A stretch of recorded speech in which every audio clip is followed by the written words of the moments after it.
Well, I think we did a great job last week of staying on schedule. It's just like kind of in basketball. You guys know me, my basketball analogies. I think it's the simplest way to define it. But, when you can get rebounds and stay on schedule and own the time of possession and everything else, that's a big deal in any offense, in basketball or football. And I think that for us, we were able to do that. We got first downs on third down early in the first half, and everything else. We converted.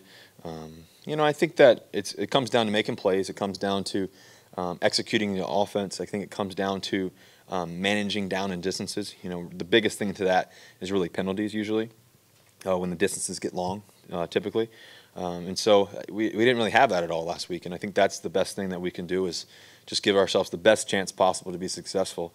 And I think that's staying on schedule. You guys have played Steve Wilkes defenses in Carolina a whole bunch. Just how much, when you look at them, does it look like the Carolina teams? Yeah, it looks very similar to Carolina. I think that Coach Wilkes is a tremendous football coach. And, he has a great understanding of what he wants to do and his defense to do. He's just those guys are playing really fast. Unfortunately for them, the record doesn't show what they're showing on film. All the way. I don't think they're a really talented football team with a lot of great players.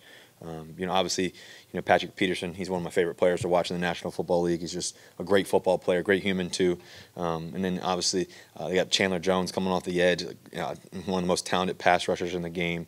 I think Budda Baker is playing great, just to see what he's doing. University of Washington guy right down the street, but just making a lot of plays and causing a lot of havoc.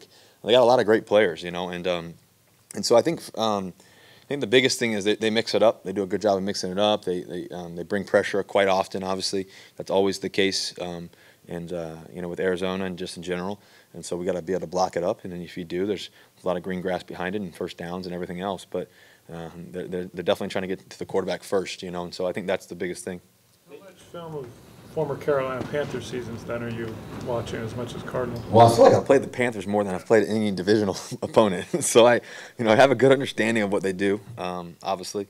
But definitely have watched a lot of film, gone back, watched a lot of the Carolina stuff, watched tons of film on Arizona, and even the preseason games and everything else, and just all the things that they do. Have a good understanding of what they like to do. But yeah, I've definitely studied a bunch of Carolina stuff from when we've played and when they've played other teams as well. So I've watched a good amount. UCLA in the offseason. Do you ever cross paths with Rosen? Was he ever around? Yeah, I think I've crossed paths with him a couple times actually. So at the Kids' Choice Awards a couple of years ago, and he was at UCLA. I was at UCLA at the time, and he came by and said, "What's up?"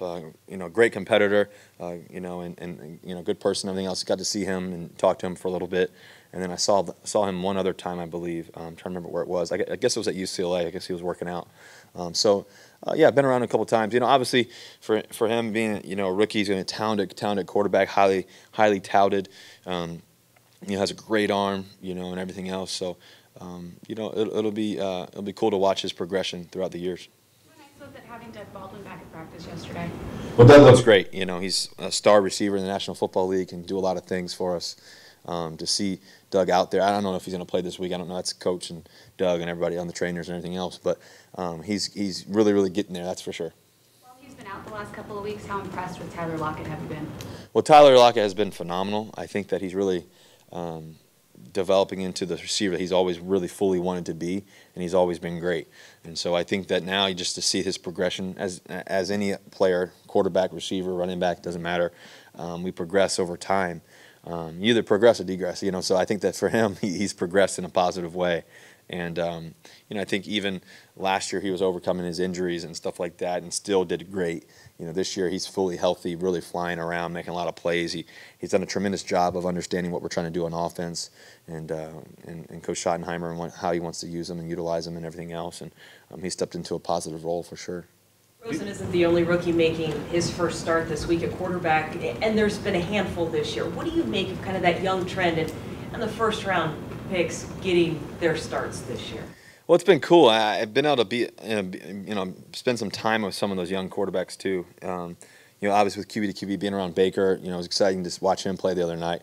And just to see him step in and just find a way to win a game. He's a talented football player, really great competitor. Has done it at a high level, obviously at Oklahoma and everything else. And so to watch him, pull through the other day was pretty cool. And just be around some other guys too as well. I think that the quarterback position is, arguably the toughest position in sports, and, you just, I think to be great, you gotta study.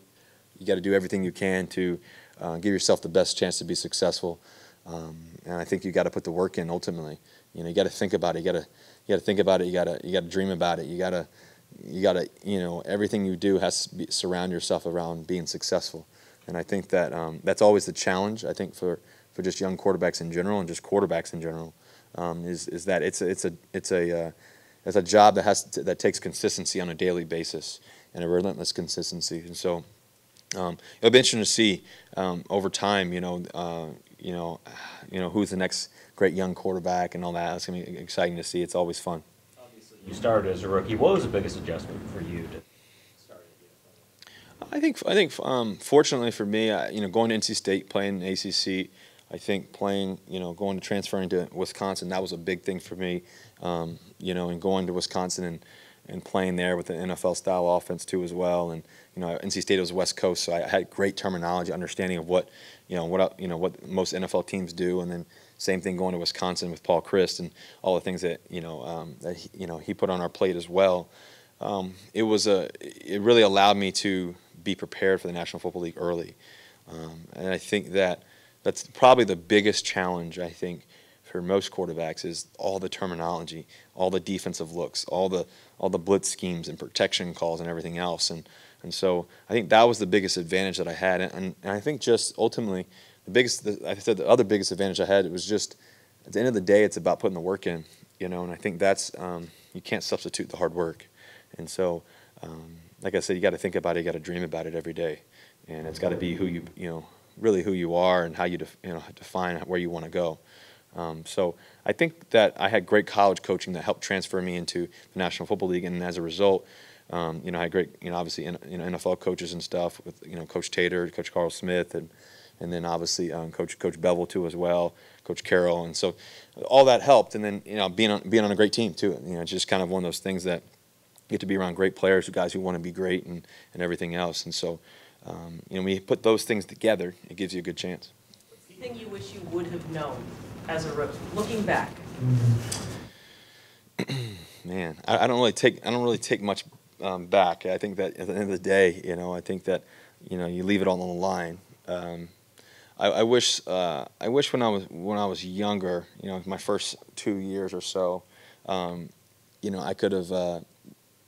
I think that just being a little bit more outgoing, I guess, just personally. I think just because when you're trying to learn everything and trying to understand everything, you got a big heavyweight job on your shoulders. You got to go for it, and especially with the caliber of team that we have and had and everything else too as well.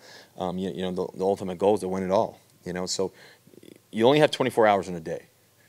That's the truth. And no matter what you do in life, you only have 24 hours in a day, and I think how you choose to spend those 24 hours is everything. And so.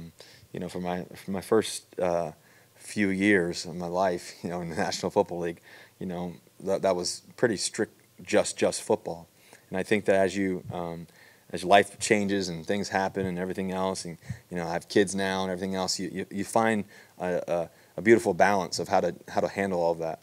And so I think that's been the best thing for me in a positive way, just to learn that and understand that and grow in that way. With your teammates or outside? I just mean just in general. I think that you get you're in the building so much. You just it's a chance to breathe, I guess. But I think now with 2 kids at home and everything else, and life changes. I try to change some more diapers nowadays. I try to focus on making sure I spend time in the mornings. Sometimes Friday, Saturday mornings are my best mornings. Even Tuesdays, are some of my best days, just because I get to focus on my kids a little bit more than just football. You do everything just surrounded around football, and and I think that's a good balance you got to have in life, especially when you have kids and everything else. So that's been the thing that I've grown in the most. I think just being grateful for time.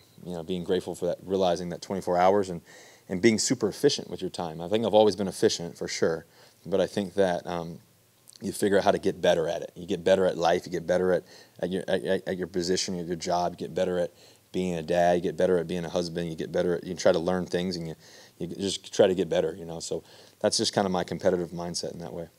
Pete talked after the game about he felt like you did probably the best job this season, sort of managing the game and managing the tempo and things like that. Was there sort of a key to that? Was it just third game and kind of this offense? Well, I think we've done a great job all preseason, Coach Schottenheimer and I, and just being on the same page of what we're trying to do.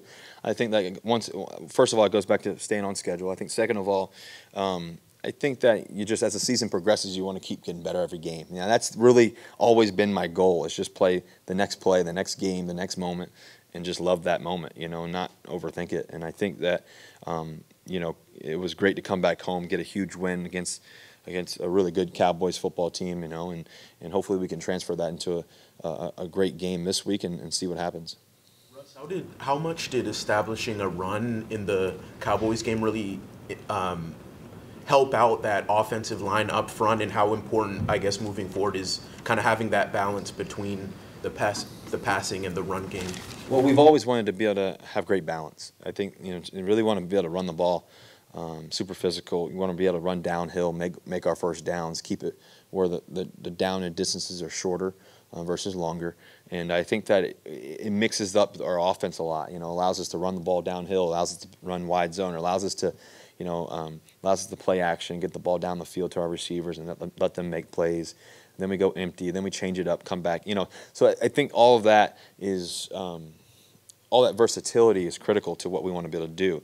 And you don't want to be you don't want to just have one option in a way. And I think that's what goes back to the down and distance, right? Is when it's third and long, you're trying to get the first down. So I think that just being the best thing that we can do is for our running game and giving our team a chance in the best way possible is to be able to run the ball physical, get first downs, hand the ball off to our great running backs. Chris Carson's a superstar, waiting to really break out, and he's just there's not many people that can do what he can do, So I think about our other running backs too as well that can really play really well and make a lot of plays, and so I think it's just continue to stay on course and what we're trying to do. Tyler, because you played with him so long now, are there things that you recognize about his tendencies or anything, the chemistry with him that wasn't there maybe in his first or his second year? I think Tyler and I have always had a great chemistry. I think that he's just continued to evolve as a receiver. Evolve as he's several years into it now. He's playing more and more and just getting more opportunities, and he just has done a great job of it. I think that when you have other guys to be around, I think that him being around Doug over years, and I think that him becoming more of a leader and just he really understands what he's trying to do. And when Tyler gets the football in his hands, he really don't blink, because you never know what he may do. And so I think that's the thing that's exciting with Tyler.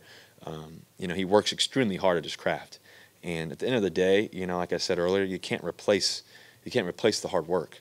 There's no magic trick or anything like that. It's just the work that he puts in, and I think that's the thing that he does best. Anything else? Thanks, Russ. Thank you guys. Go Hawks.